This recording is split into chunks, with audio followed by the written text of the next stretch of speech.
राजा प्राचीन बलि जिसने हजारों यज्ञ किए, उसे सुख नहीं मिला बिना भगवान के भजन के, तो फिर हम किस भ्रम में हैं?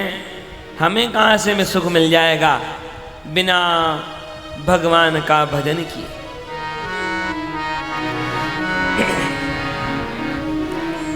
हरि भजन बिना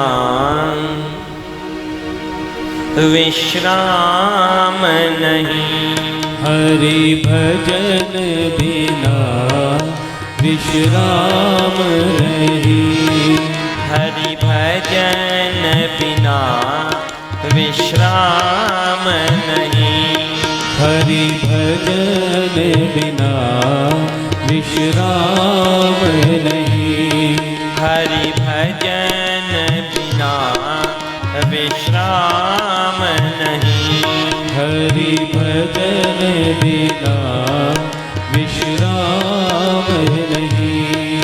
श्री राम बिना आराम नहीं, श्री राम बिना आराम नहीं, श्री राम बिना आराम नहीं, श्री राम बिना आराम नहीं, हरि भजन बिना विश्राम नहीं, श्री भजन बिना विश्राम नहीं, हरि भजन बिना विश्राम नहीं, हरि भजन बिना विश्राम नहीं, राधे श्याम बिना आराम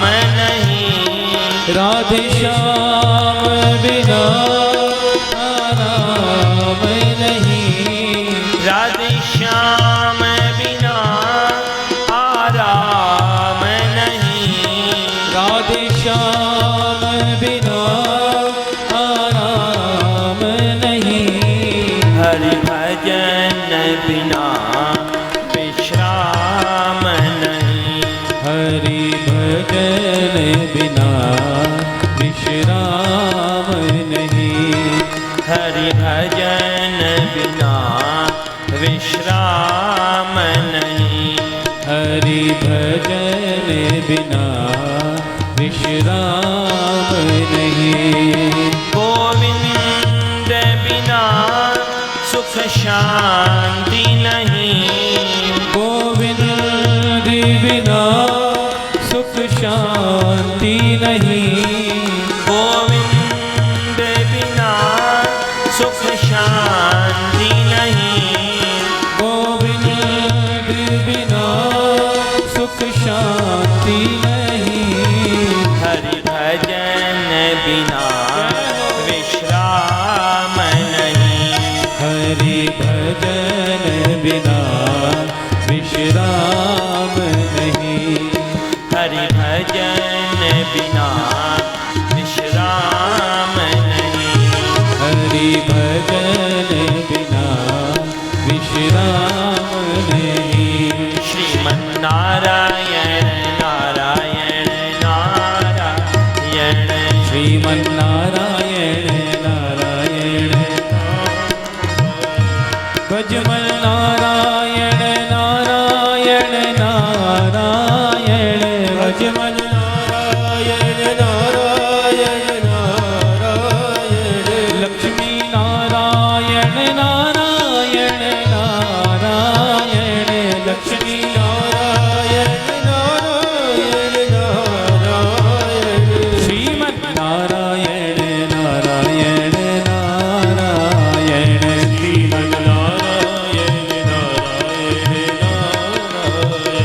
श्रीमन्नारायण नारायण नारायण नारायण श्रीमन्नारायण नारायण नारायण हरि हरि नारायण नारायण नारायण हरि हरि नारायण नारायण नारायण बद्री नारायण नारायण नारायण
गोविंद नारायण नारायण नारायण गोविंद नारायण नारायण नारायण श्रीमन्नारायण नारायण नारायण श्रीमन्नारायण नारायण नारायण श्रीमन्नारायण नारायण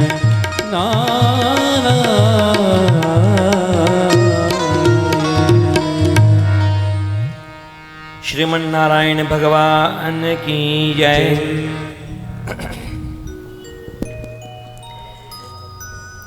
भगवान के भजन के बिना न किसी को चैन मिला न किसी को मिल सकता।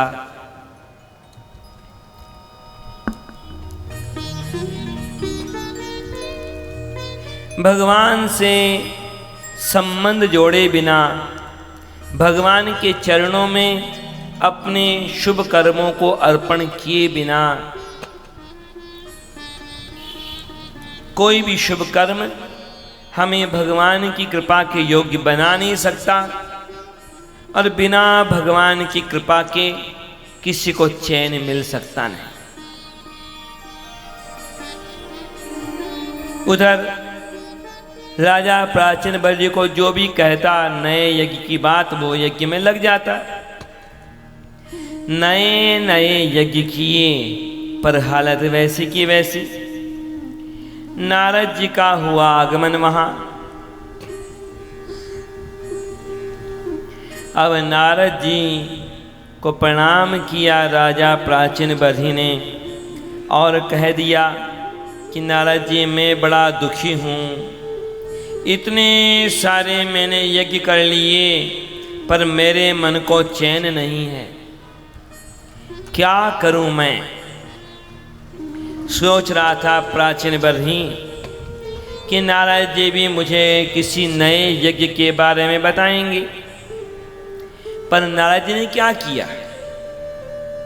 नारद जी ने उसे कह दिया, राजन मैं तुम्हें एक आध्यात्मिक इतिहास बताता हूँ, जिस इतिहास के आध्यात्मिक रहस्य को तुम जान लोगे यदि, तो तुम्हारे मन का दुख मिट जाएगा, परम आनंद की प्राप्ति तुम कर लोगे। पर कब? जब तुम उस आध्यात्मिक इतिहास के रहस्य को जान लोगे तब। अत्र ते कथयिष्येमुम् इतिहासं पुरातनं, पुरञ्जनस्य चरितं निबोध गदतो मम। आसीत् पुरञ्जनो नाम राजा राजन् बृहच्छ्रवा, तस्या विज्ञात नामासीत् सखा विज्ञात चेष्टितः।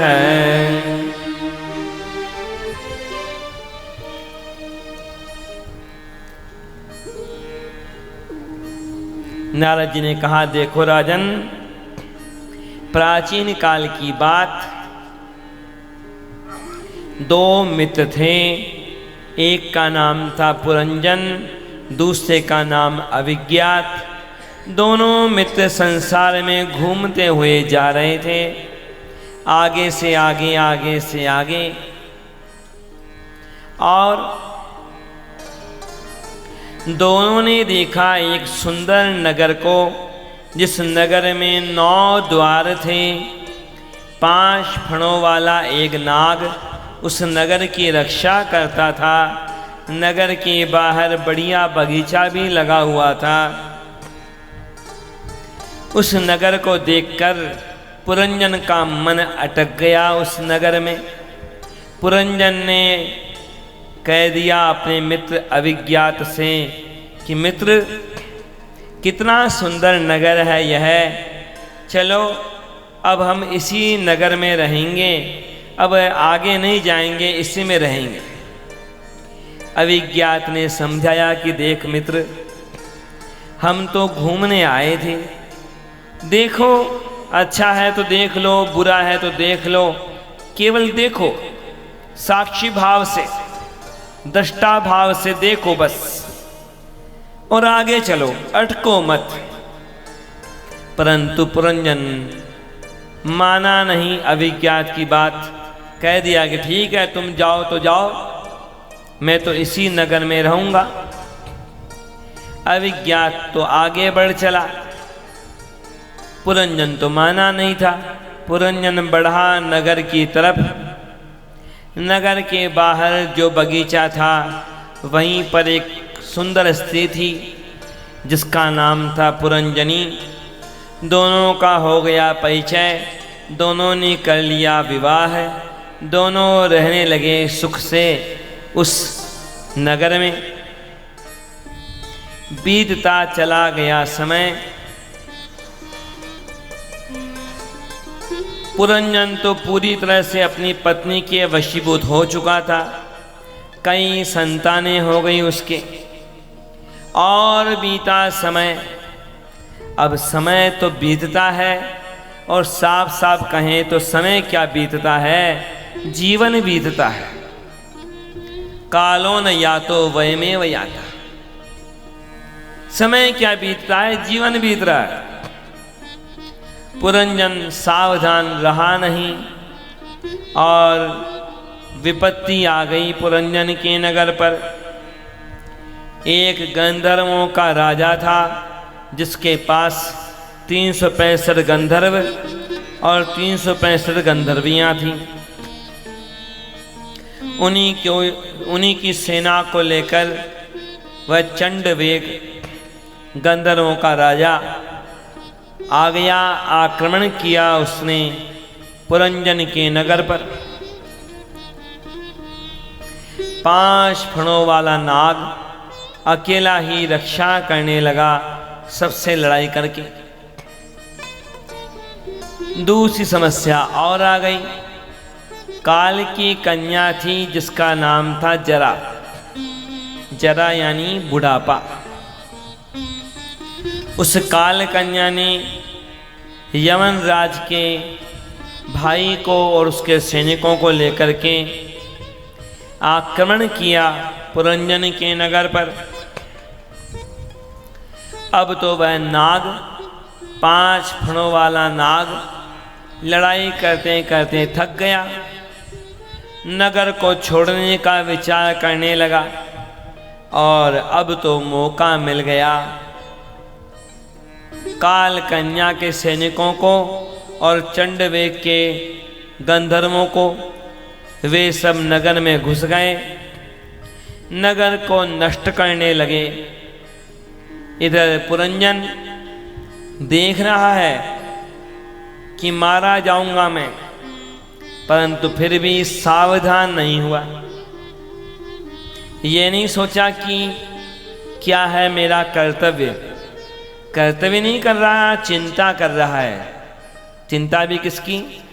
पत्नी की चिंता कर रहा है कि मैं मारा जाऊंगा तो फिर मेरी पत्नी का क्या होगा।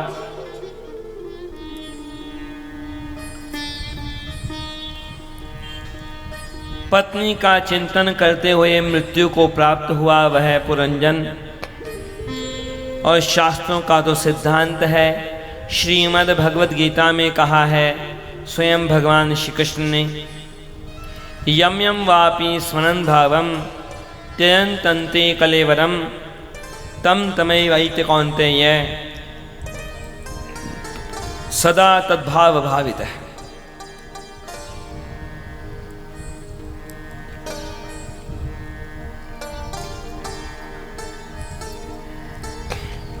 स्त्री का चिंतन किया था अंतिम काल में। अब स्त्री का ही जन्म मिला उसे। विदर्भ देश की राजकुमारी के रूप में जन्म मिला। अपने पूर्व जन्म के अपने स्वरूप को भूला हुआ था वह पुरंजन। समय बीता और उसका विवाह हो गया पांड्य देश के राजा मलय ध्वज के साथ। और बीता समय उस मलय ध्वज की हो गई मृत्यु। पुरंजन तो अपने आप को स्त्री मान बैठा था, रोने लगा, विलाप करने लगा। इतने में कोई ब्राह्मण वहाँ आया, कोई संत वहाँ आया पुरंजन से पूछ लिया कि क्या है कारण तुम्हारे दुखी होने का। पुरंजन अपने असली रूप को तो भूला हुआ था। कह दिया कि ये है मेरा पति, इसकी हो गई मृत्यु, इसकी मृत्यु ही मेरे दुखी होने का कारण है।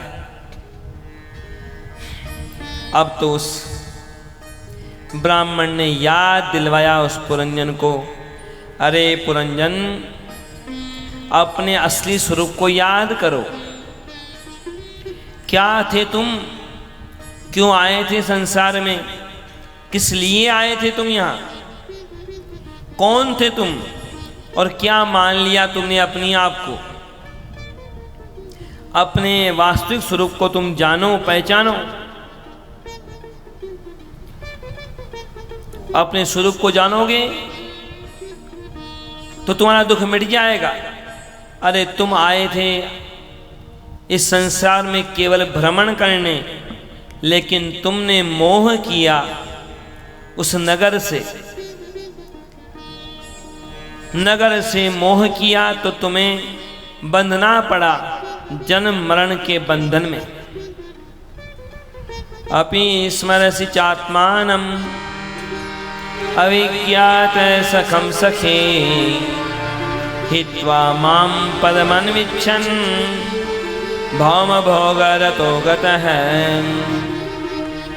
हंसावहं च त्वं चार्य सखायौ मानसायनौ अभूता मंतरावौ कह सहस्र परिवत्सरान। पुरंजन को याद दिलाया उसका वास्तविक स्वरूप। क्यों, कौन था यह ब्राह्मण?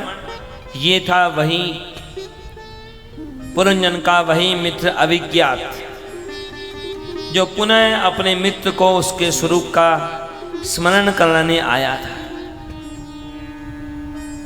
पुरंजन को याद आ गया अपना स्वरूप।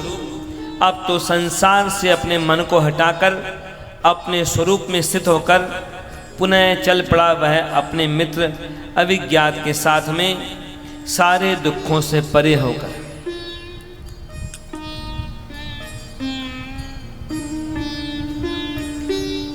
नारद जी ने राजा प्राचीन बलि से कहा, राजन, क्या समझे तुम इसका मतलब? इस इतिहास से तुमने क्या शिक्षा ली? राजा प्राचीन बलि समझ नहीं पाया था। कह दिया, मैं तो केवल ये जाना कि दो मित्र थे।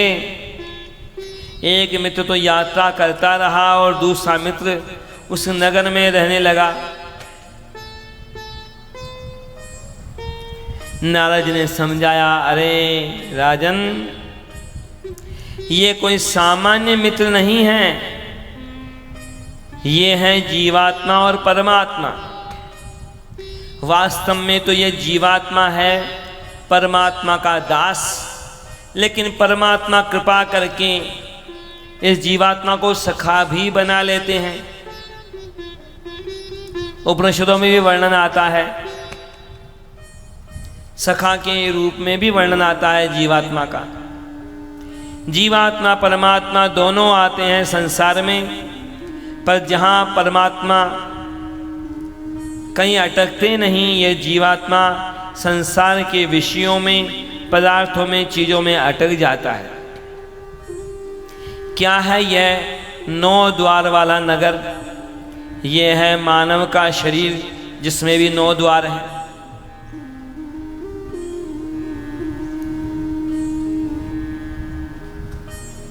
और कौन है यह 5 फणों वाला नाग नगर की रक्षा करने वाला? कि ये है पंच प्राण। कौन है पुरंजनी? ये है बुद्धि।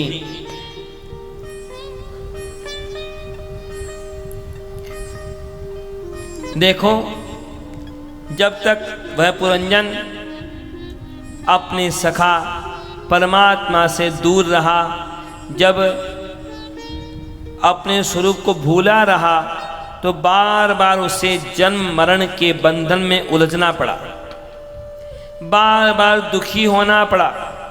पर जब उसने अपने स्वरूप को जाना, यहाँ स्वयं भगवान ही आए उसके गुरु के रूप में। अविज्ञात ही तो स्वयं परमात्मा है। तो जब भगवान की कृपा से उसे स्वरूप का ज्ञान हुआ तब उसका सारा दुख मिट गया। देखो राजन, तुम भी अपने स्वरूप को जानो। जब तक तुम अपने स्वरूप को नहीं जानोगे, भगवान के साथ संबंध को नहीं जानोगे, तब तक तुम कितने भी बड़े से बड़े काम कर लो, बड़े बड़े तुम आयोजन कर लो, पर तुम्हें चैन नहीं मिल सकता। और ये बात निश्चित है। सारे वेद, सारे पुराण, सारे उपनिषद, सारे शास्त्र एक मत से स्पष्ट कहते हैं कि 3 बातें जाननी अनिवार्य हैं। 3 बातों को जान लिया तो मानो आपने सब जान लिया, और 3 बातें नहीं जानी तो और बाकी बातें कितनी भी जानी उनको जानना बेकार है। क्या है वे 3 बातें? पहली बात, हम अपने स्वरूप को जानें। दूसरी बात, भगवान के स्वरूप को जानें। और तीसरी बात, भगवान के साथ हमारा क्या है संबंध, उस संबंध को पहचानें। इन 3 बातों को जान लिया तो समझ लो सब कुछ जान लिया, और इन 3 बातों को नहीं जाना तो सारे संसार को जाना हुआ भी बेकार है।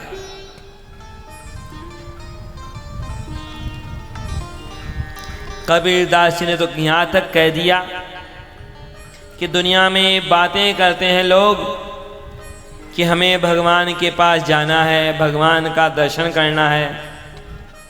कबीरदास ने कहा, अरे ये सब बातें ही करते रह जाएंगे, इनको प्रवेश नहीं मिलने वाला भगवान के धाम में। कि क्यों नहीं मिलेगा प्रवेश? कि इनका परिचय नहीं है भगवान के साथ। चलो चलो, सब कोई कहे मुझे अंदेशा और साहिब सो परिचय नहीं, ये जाएंगे किस ठौर। जैसे यदि हमारा परिचय नहीं होता किसी व्यक्ति से तो घर के द्वार पर ही लौटा देते हैं कि भाई कह देते हैं कि नहीं जानते भाई, हम गलत जगह आ गए तुम। बिना परिचय के कोई घर में नहीं घुसने देता है, तो भगवान के धाम में तो बहुत बड़ी व्यवस्थाएं हैं, वहां बिना परिचय कौन प्रवेश करने देगा। ये 3 बातें जाननी अनिवार्य है। अपने स्वरूप को जानो, भगवान के स्वरूप को जानो, और भगवान के साथ क्या संबंध है उसे भी जानो। यहां तक की बात है कि कुछ नास्तिक जो मत हैं जिनमें ईश्वर को नहीं मानते, उनमें भी ये बात, 2 बातें तो वहां भी, कुछ बातें तो वहां भी अनिवार्य रहती हैं कि अपने स्वरूप को जानो। ये शर्त तो वहां पर भी लागू है।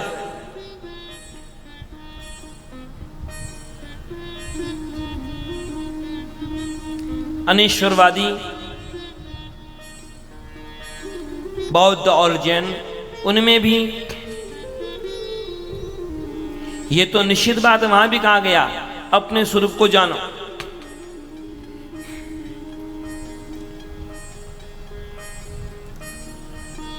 कोई कहेगा कि ठीक है भाई, भगवान को जानना है, ठीक है, भगवान के साथ संबंध को जानना है, ठीक है। अरे अपने आप को क्या जानना है? पर अपने आप को तो हम जानते हैं, पर क्या जानता है कोई अपने आप को?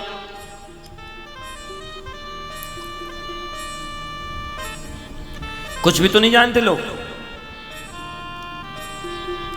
लोग कहेंगे नहीं नहीं हम तो जानते हैं अपने आप को। कोई पूछ ले कि तुम कौन,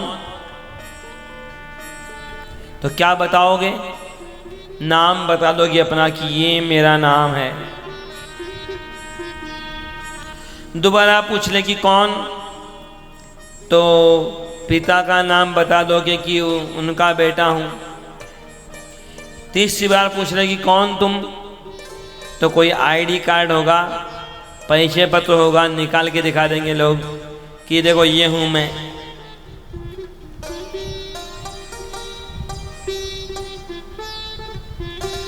परंतु ये किसका परिचय, किसका परिचय है? कुछ बातों में विवेक करना आवश्यक है, अनिवार्य है। अब आजकल तो बड़ी भारी विडंबना है, लोग अलग अलग संप्रदायों में जुड़ तो जाते हैं लेकिन संप्रदाय का ज्ञान नहीं लेते। न कोई ज्ञान देने वाले न कोई लेने वाले। बस कि हाँ भी हमारे माता पिता भी इस परंपरा से जुड़े हैं तो चलो हम भी दीक्षा ले लेते हैं। इस परंपरा में दीक्षा ले लेते हैं, बाहरी बाहरी कर्म नाम लिखा लेते हैं बस, पर ज्ञान गायब है। अब ज्ञान गायब है तो परिणाम कहाँ से होगा? जैसे कोई स्कूल में एडमिशन लेवे और एडमिशन को ही डिग्री मान लेवे, तो फिर क्या होने वाला उसके साथ में? बिना एडमिशन की डिग्री नहीं मिलती, पर केवल एडमिशन से भी डिग्री नहीं मिलती, उपस्थित होना पड़ता है। सामान्य शिक्षा के लिए भी शिक्षक के सामने उपस्थित होना पड़ता है। फिर आध्यात्मिक ज्ञान के लिए तो गुरु के पास पहुंचना पड़ता है।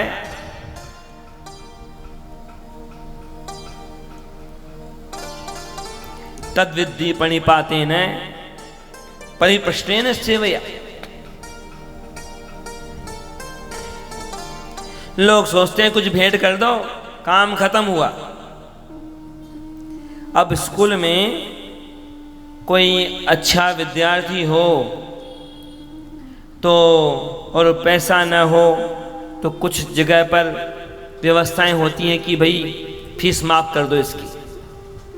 फीस माफ हो सकती है पर कोर्स माफ नहीं होता, उपस्थिति माफ नहीं होती, परीक्षा माफ नहीं होती। लोगों को स्वरूप का ज्ञान ही नहीं है, न जानना चाहते हैं न कोई बताना चाहते हैं। अपने रामानुज संप्रदाय में भी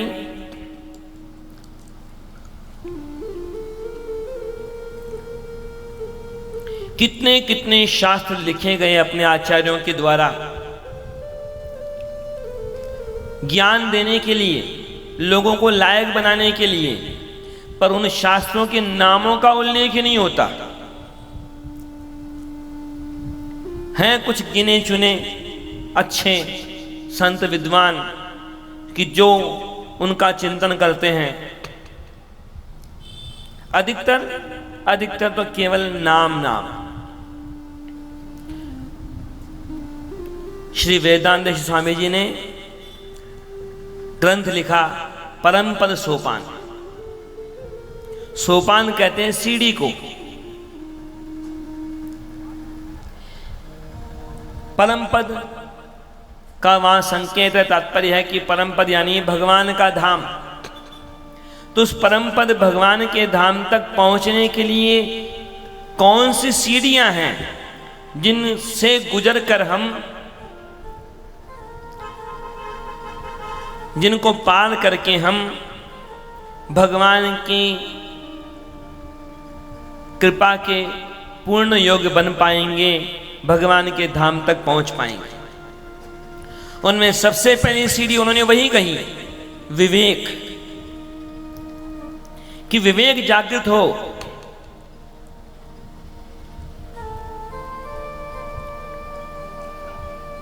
क्या सही है, क्या गलत है, क्या करना है, क्या नहीं करना है, उसका विवेक हो।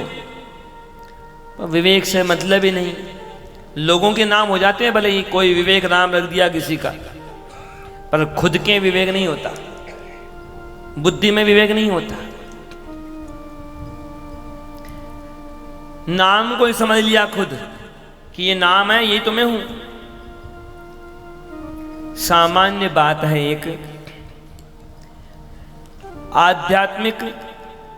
अध्यात्मवादी में और भौतिकवादी में अंतर क्या होता है? भौतिकवादी केवल शरीर को समझता है कि बस यही हूं मैं, और अध्यात्मवादी क्या कहता है कि शरीर भी है लेकिन मैं आत्मा हूं।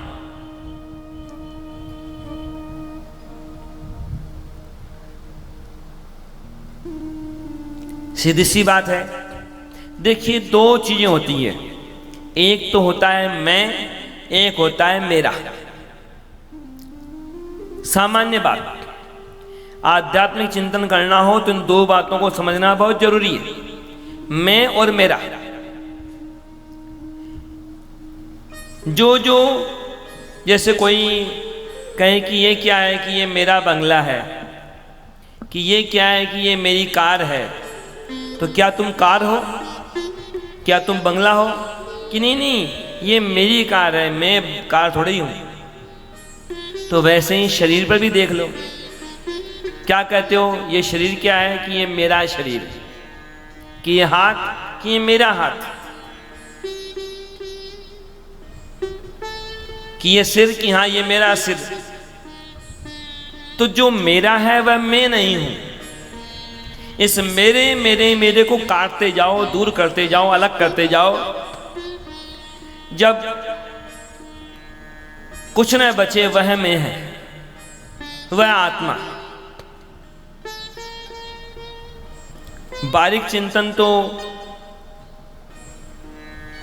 और भी है, लेकिन जब तक एक एक सीढ़ी से पार होंगे तो इतना तो जानना अनिवार्य है।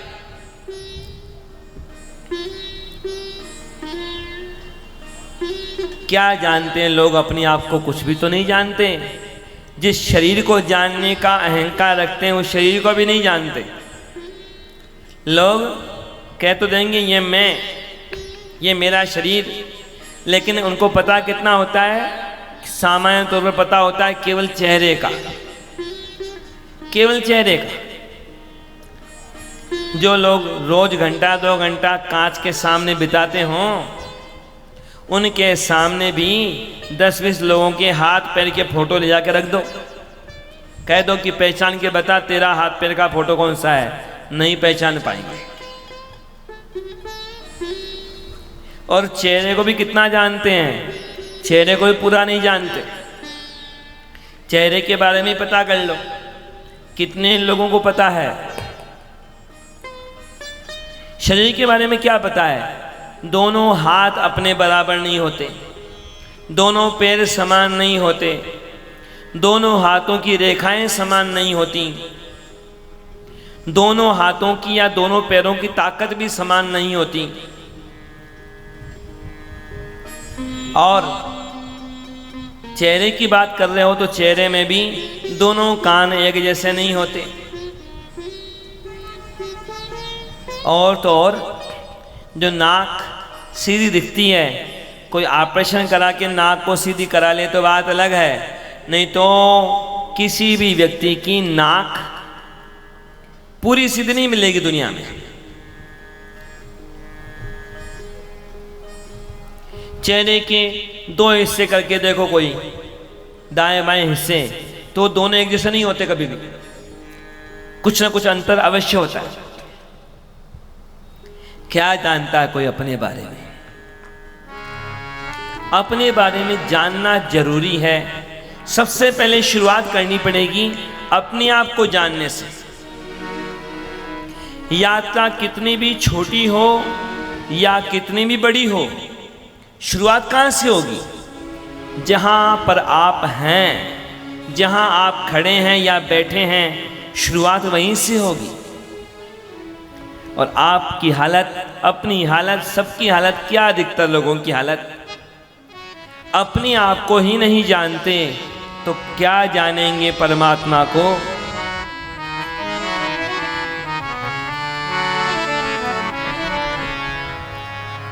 गुरु कृपा से ही, संत कृपा से ही स्वरूप का ज्ञान मिलता है।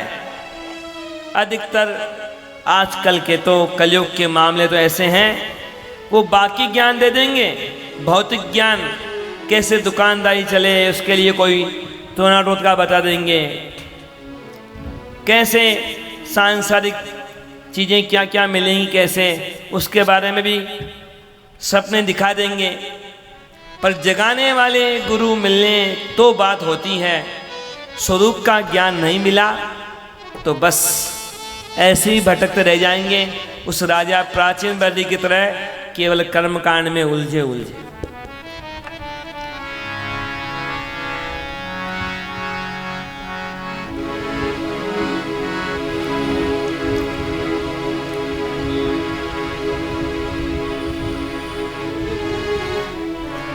इसलिए बड़ी महिमा कही गई संतों की, सत्संग की, क्योंकि तभी तो सत्संग में, कथा प्रसंग में जाने पर ही तो हमें ज्ञान मिल पाता है। नारद जी का सत्संग मिला था तभी तो प्राचीन वर्य को ज्ञान मिल पाया। सत्संग है ज्ञान सरोवर, सुखों की खान बंदे, सत्संग से ही मिल जाते सचमुच भगवान बंदे। सत्संग है ज्ञान सरोवर, सुखों की खान बंदे, सत्संग से ही मिल जाते सचमुच भगवान बंदे। सत्संग है ज्ञान सरोवर, सुखों की खान बंदे, सत्संग से ही मिल जाते सचमुच भगवान बंदे। सत्संग है ज्ञान सरोवर, सुखों की खान बंदे, सत्संग से ही मिल जाते सचमुच भगवान बंदे।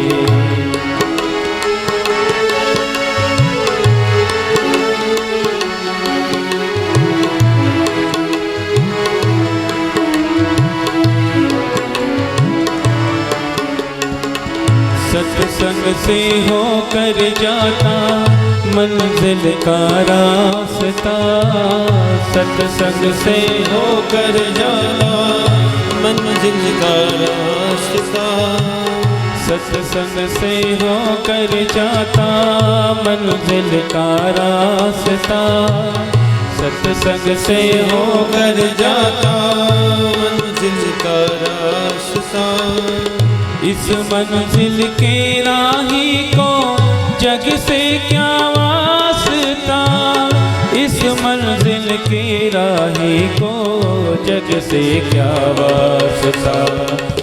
सत्संग है बेटी गंगा कर ले स्नान बंदे, सत्संग से ही मिल जाते सचमुच भगवान बंदे।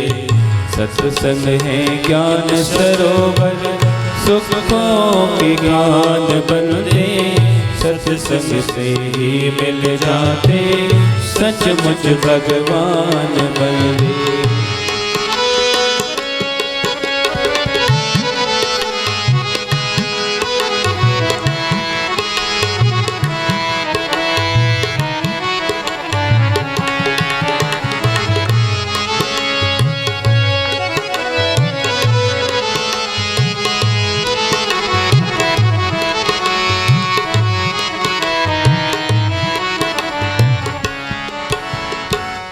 दुर्लभ है जिसको पाना तप बल के जोर से, दुर्लभ है जिसको पाना दुर्लभ की जोर से, दुर्लभ है जिसको पाना तप बल के जोर से, दुर्लभ है जिसको पाना तप बल के जोर से वो खिंचे चले आते हैं सत्संग की डोर से, वो खिंचे चले आते हैं सत्संग की डोर से। सत्संग तो है मोहन की मुरली की तान बन दे, सत्संग से ही मिल जाते सचमुच भगवान बन दे। सत्संग है ज्ञान सरोवर सुखों की खान बन दे, सत्संग से ही मिल जाते सचमुच भगवान बन दे।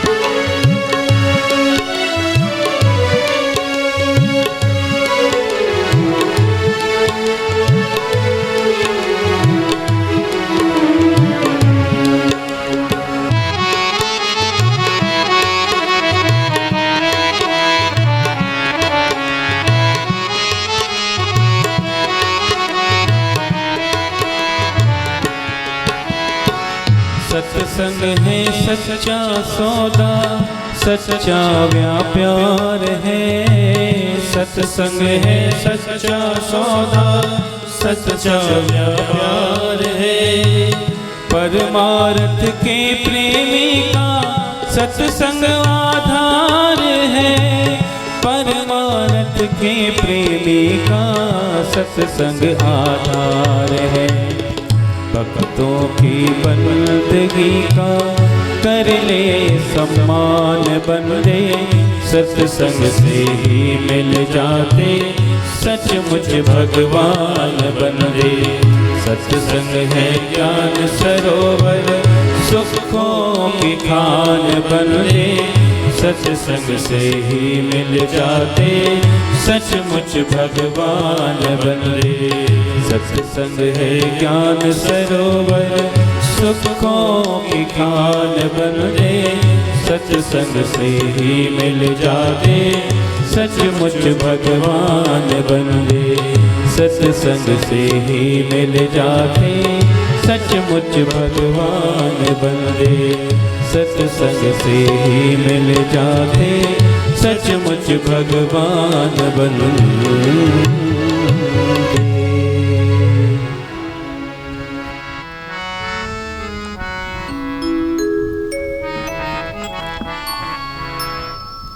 कई बार कुछ लोग सोचते हैं कि आखिर भगवान को जानने के लिए क्या ज़रूरत है संतों की या गुरु की। परंतु एक बात निश्चित है, बिना गुरु कृपा के ज्ञान नहीं मिल सकता।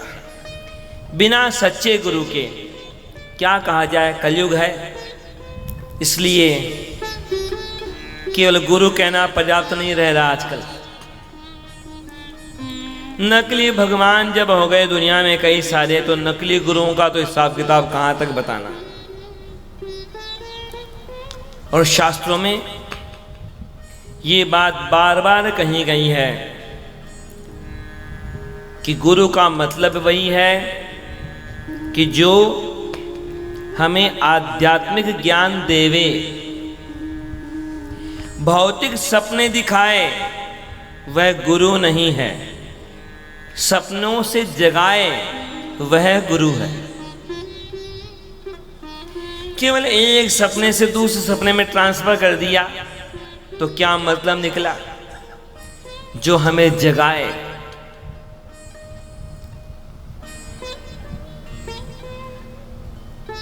गुरु परंपरा भी इसलिए होती है, संप्रदाय भी इसलिए बने कि आगे से आगे हर पीढ़ी को ज्ञान मिल सके, उसके लिए गुरु परंपराएं बनाई गई, संप्रदाय बने। कोई सोचे कि शास्त्र में सारा ज्ञान है, गुरु की जरूरत क्या है, शास्त्र पढ़ लेंगे हम तो। अरे भाई, पहली बात तो शास्त्र पढ़ना मुश्किल है, और पढ़ोगे भी तो कहाँ से पढ़ोगे, और पढ़ भी लोगे समझोगे कैसे? सामान्य लोग जब शास्त्र पढ़ने जाते हैं तो कह देते हैं अरे इनमें तो कहानियाँ लिखी हैं और किया है।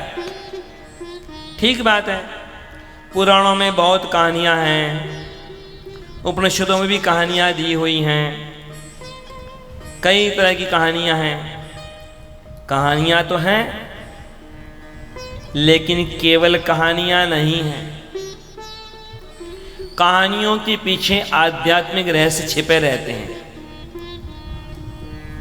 सामान्य व्यक्ति केवल कहानी समझ करके आगे बढ़ जाता है, पर जो गुरुमुख से अध्ययन करता है तब उसे अनुभव होता है कि उस कहानी का मतलब क्या है असल में।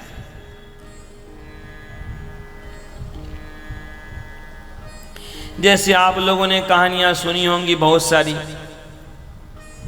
पढ़ी भी होंगी, जिनमें कई तरह के खजानों की बात आती है कि किसी को कोई नक्शा मिल जाता है खजाने का।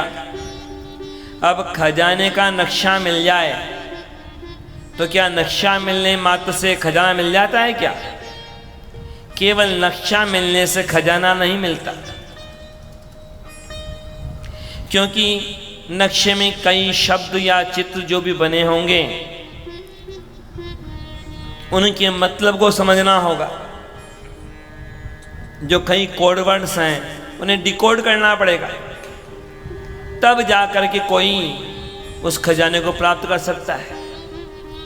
और उन संकेतों को समझना बड़ा मुश्किल होता है। जिससे नक्शा बनाया होता है उसी को मालूम होता है, वो कोई संकेत करके गया हो समझाने का तो बात अलग है। नहीं तो केवल नक्शे को लेके घूमते रहो, खजाना मिलने वाला नहीं कभी। ऐसी बात हो जाती है कई बार शास्त्रों के साथ भी। शास्त्रों में भी नक्शा दिया है, शास्त्र नक्शे के समान हैं जो भगवान की प्राप्ति कराने का मार्ग बताते हैं, परंतु बिना गुरु कृपा के, बिना सच्चे गुरु के उन शास्त्रों को समझा नहीं जा सकता। जो योग्य होता है, गुरु कृपा का पात्र बनता है, लायक बनता है, वो उनके रहस्य को जान पाता है। नहीं तो केवल सामान्य कहानी की तरह पढ़ के आगे चला जाएगा।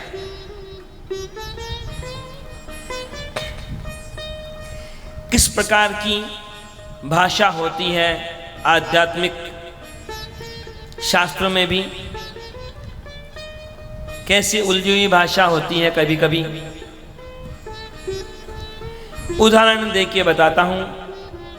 कई बार बिना उदाहरण के कठिन विषय समझ में नहीं आता।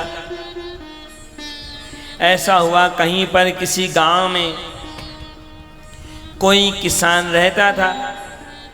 अब जब घर में चावल पकाए जाते तो जो चावल में से जो मांड निकलता, तो उस मांड में